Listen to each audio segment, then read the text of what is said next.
Selamat malam semuanya. Apa kabar? Saya berharap kita semua berada dalam keadaan yang sehat. Baik teman-teman dan Pak Greg yang terkasih, hari ini kita akan berbincang-bincang soal psikologi, terutama soal psikologi perkembangan. Tetapi sebelum itu saya mengajak kita semua untuk berdoa. Dalam nama Bapa dan Putra dan Roh Kudus. Amin. Tuhan berkatilah kami dalam pelajaran hari ini. Kiranya oleh kuasa dan kasih-Mu kami boleh memahami apa yang kami pelajari dan dapat kami terapkan dalam hidup kami sehari-hari. Kemuliaan kepada Bapa dan Putra dan Roh Kudus, seperti pada permulaan, sekarang, selalu, dan sepanjang segala abad. Amin. Santo Fransiskus Assisi, doakanlah kami. Dalam nama Bapa dan Putra dan Roh Kudus. Amin.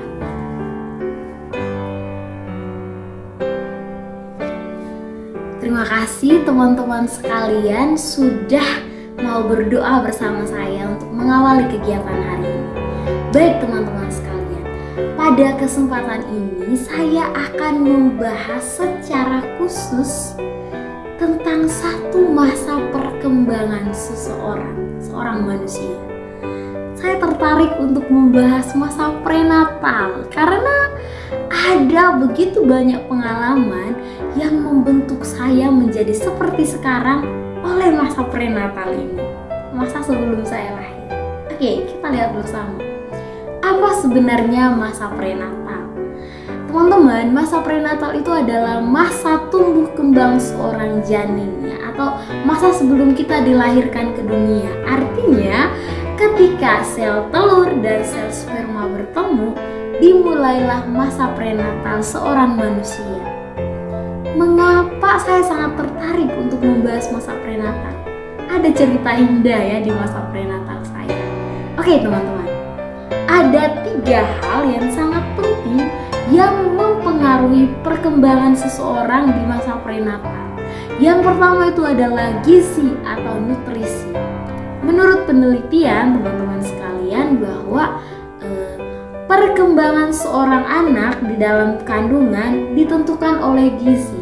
Jika gizi ibunya itu buruk, maka anak itu tidak tumbuh menjadi anak yang sehat ya.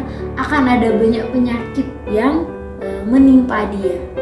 Lalu yang kedua itu soal rangsangan. Nah, rangsangan ini penting teman-teman karena berkaitan dengan stimulus yang diberikan oleh orang luar atau orang-orang sekitar kepada ibu hamil ya. Jadi apa yang dirasakan oleh sang ibu yang menjadi rangsangan dari luar itu membentuk anak juga. Misalnya dalam sebuah keluarga mereka menjadikan ibu hamil itu sebagai prioritas misalnya ya, selalu dilayani, diterima dengan baik, disapa, dibuat hangat suasananya, maka sang anak yang dalam kandungan juga akan tumbuh menjadi anak yang nyaman ya. Jadi dia itu menjadi anak yang percaya diri, periang, tidak sedih ya, tidak murung ya, mampu bergaul dengan situasi dan kondisi apapun ya. Lalu berikutnya itu adalah emosi ibu. Ternyata teman-teman, emosi ibu kita mempengaruhi kita juga, terutama dalam perkembangan psikologi maupun perkembangan fisik kita. Nah, emosi ibu, misalnya ketika mengandung kita, ibu itu mengalami penolakan ya, artinya misalnya dia tidak mau hamil sebenarnya, tapi kita hadir. Nah, ibu yang menolak ini teman-teman membuat kita itu haus akan pengakuan. Misalnya ya, kita ambil contoh saja anak yang hamil karena istilahnya kecelakaan ya, atau ibunya hamil di luar nikah. Dia itu akan sangat haus dengan yang namanya pengakuan karena memang saat dalam kandungan itu dia sudah ditolak kehadirannya. Jadi dia akan tumbuh menjadi anak yang mau diakui, dan caranya untuk diakui ini bisa dengan berbagai cara ya. Dan kebanyakan kalau tidak diarahkan akan mencari pengakuan dengan hal-hal negatif, misalnya menjadi ketua geng ya, suka memberontak atau kadang mungkin mabuk-mabukan atau bahkan memakai narkoba supaya dianggap hebat, supaya dianggap keren oleh teman-temannya. Atau bisa juga tumbuh menjadi pribadi yang sangat ambisius ya, supaya diakui aku harus segalanya aku ya, misalnya seperti itu. Jadi nanti si anak ini tumbuh menjadi pribadi yang ambisius, akibatnya dia relasi sosialnya dengan orang tidak akan bagus. Jadi emosi ibu saat mengandung itu harus dijaga ya, artinya harus kita sebagai orang luar juga harus memberikan rangsangan yang baik biar sang ibu ini mempunyai emosi positif selama dia mengandung bayi. Oke teman-teman, sekarang kita akan melihat saya ya, kita bercerita tentang saya. Mengapa saya memilih masa prenatal? Karena menurut saya masa prenatal saya itu sangat indah sehingga membentuk saya menjadi pribadi yang seperti ini saat ini. Jadi teman-teman, di masa prenatal itu saya mengalami hal-hal yang cukup membahagiakan ya. Jadi ada salah satu sifat saya yang sangat diakui oleh orang lain juga. Kalau mungkin saya merasa saja saya seperti ini, mungkin itu kurang valid, tetapi karena banyak orang yang mengatakan saya seperti itu, maka saya percaya kalau saya memang seperti itu. Nah, sifat itu adalah teman-teman murah hati ya. Sifat saya itu yang menjadi bawaan lahir di masa prenatal itu adalah murah hati. Jadi saya bisa memberikan apa yang saya punya kepada orang lain. Jadi saya tidak pelit ya. Selagi saya ada, ketika diminta oleh orang itu, saya tidak akan pelit. Misalnya saya ambil contoh saja.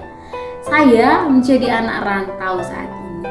Dan ya, hidup di rantau saya sendiri yang mengurus segala macamnya. Kecuali yang kuliah ya, terima kasih beasiswanya. Jadi karena beasiswa saya mengurangi sedikit pengeluaran. Tetapi untuk hal-hal lain, saya berusaha sendiri, ingin jadi anak yang mandiri.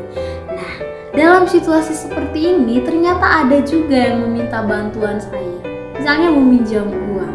Saya sesungguhnya bukan orang kaya ya, bukan orang yang punya banyak uang, tetapi hati saya sama sekali tidak bisa menolak orang yang meminta bantuan.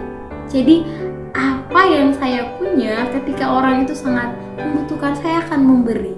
Itu terjadi tidak hanya sekali tetapi berkali-kali.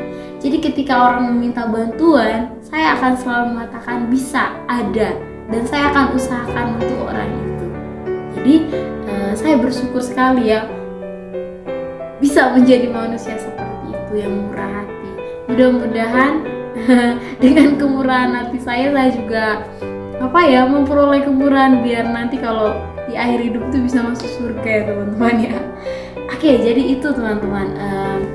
Mengapa kok saya membahas prenatal? Karena itu tadi ada sebuah sifat yang membuat saya dikasihi banyak orang, yaitu murah hati. Itu terbentuk dari masa prenatal. Jadi dulu saat saya masih dalam kandungan, ternyata orang tua saya itu mempunyai kebiasaan yang sangat baik ya. Jadi bapak saya itu kan seorang peracik obat tradisional. Jadi dia itu peramu obat tradisional.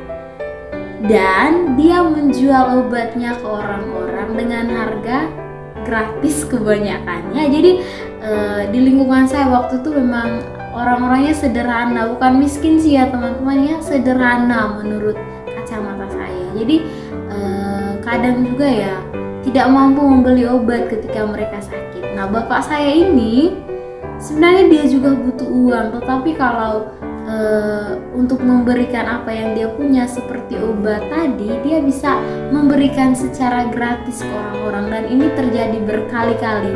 Niatnya mau jualan, tetapi akhirnya diberikan gratis dan dia tidak mendapat untung, malah mungkin rugi ya teman-teman. Lalu sekali peristiwa juga bapak saya ini pernah memborong bawang merah untuk dijual. Tetapi karena tetangga tidak mampu membeli, bapak saya membagikannya secara gratis. Jadi bapak saya sangat murah hati. Lalu dari mama, nah mama saya ini juga meskipun keluarga kami sederhana, dia itu sangat murah hati. Apa yang dia punya, dia tidak pelit ya teman-teman. Saya menyaksikan sendiri sebagai anak sulung yang perempuan, saya menyaksikan bagaimana mama saya itu sangat murah hati. Misalnya dia punya uang 50.000, sisanya hanya itu untuk sebulan ya, misalnya di zaman saya kecil itu dulu atau zaman saya prenatal. Jadi misalnya ada yang meminjam uangnya, dia hanya akan menyisahkan 20.000 dan memberi 30.000-nya untuk peminjam itu. Padahal belum tentu uang pinjaman itu juga dikembalikan ya. Jadi kemurahan hati orang tua saya sangat membentuk saya. Jadi bapak saya kalau pulang dari luar kota setelah menjual obat itu, dia selalu membiasakan mama yang sedang mengandung saya mengantar oleh-oleh ke tetangga. Jadi mungkin kebiasaan mama saya mengantar oleh-oleh itu juga yang membuat saya sangat suka berbagi ya. Jadi saya suka membagikan apa yang saya miliki, tidak hanya barang tetapi juga apa yang saya tahu. Ketika orang lain bertanya dan kebetulan saya tahu, saya dengan senang hati membantu. Itu teman-teman yang bisa saya ceritakan tentang masa prenatal.